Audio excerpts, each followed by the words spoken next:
Alman dilində çölə çıxmaq, içəri girmək, aşağı düşmək bu kimi ifadələri necə deyə bilərik? Gəlin onu öyrənək.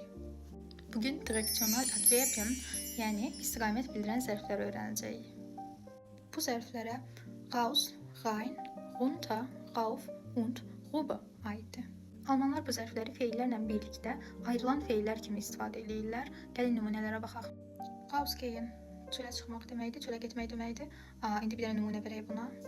Er kommt raus. O çölə çıxır, çölə gedir.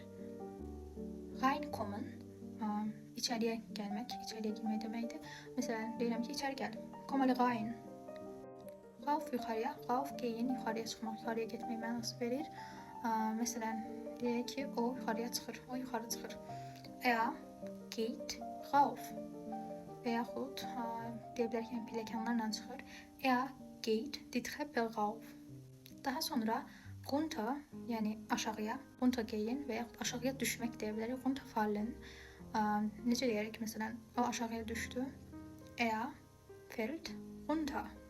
Son olaraq isə rüber, yəni yan-yana olmağı bildirir. Bir insan o tərəfdədir məsələn, siz ona demək istəyirsiniz ki, bura gəl, yəni yanıma gəl mənasında, yaxınıma gəl demək istəyirsinizsə, o zaman rüber zərfindən istifadə edəcəksiniz. Burada rüber kommen deyə bilərik. Məsələn, komm alle rüber, yəni mən tərəfə gəl, yaxınıma gəl, yanıma gəl mənasında.